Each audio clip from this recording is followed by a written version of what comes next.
I've heard people describe animals like angels, coming in and loving and supporting someone in such an amazing way. And I never really understood what that meant until Liza met Kylie.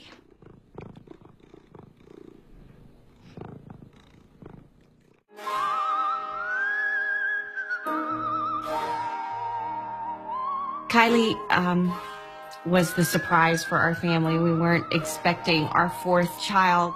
From the time she was born, we called her Smiley Kylie, but really she made us smile. I think most I admired her joy.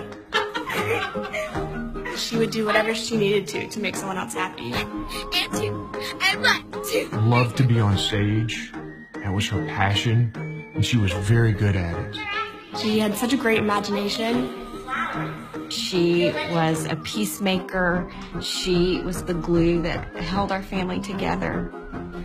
Kylie always had a way of taking a hardship in life and finding joy in the midst of a terrible situation. It was such a blow to us when Kylie was diagnosed with metastatic bone cancer at the age of 12. The prognosis was not great, but we started treatment. It was a brutal treatment process for her, but she was a master at finding ways to be joyful. All about that ball, about that ball. No hair for my hairbrush. While she was undergoing radiation, she began asking for a baby kitten. We already had 4 pets at home. We said, let's finish radiation, let's get back home again, and then we'll talk about it. Radiation seemed to be working. She was walking again, feeling better and eating a little more, and we were very encouraged. And then the last day of radiation, she was beginning to have some pain in her shoulder. They did a scan and they discovered that the cancer had spread throughout her body. And they knew at this point that she wasn't going to make it. When we got her home from the hospital, she recognized her opportunity and she looked up at Mark with great big eyes and said, "Now can I have a baby kitty?" He made a phone call, and literally within an hour, the sweet lady from this rescue organization showed up at our doorstep with this tiny little kitten that we could foster. Her eye was matted. She had just finished a flea treatment. You could tell that she had had a rough start to life. They brought her into Kylie.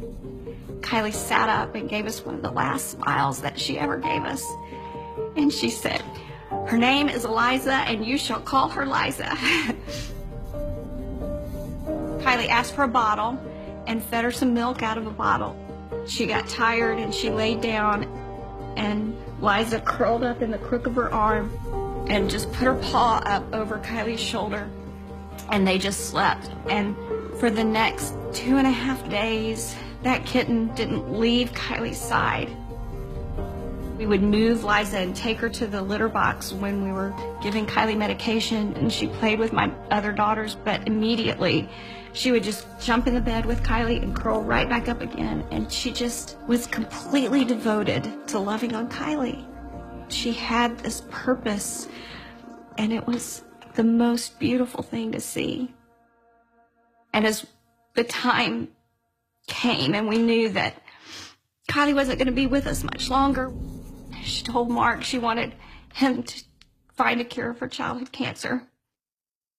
And then she looked at me and she said, "Mommy, I want you to take care of my baby kitten."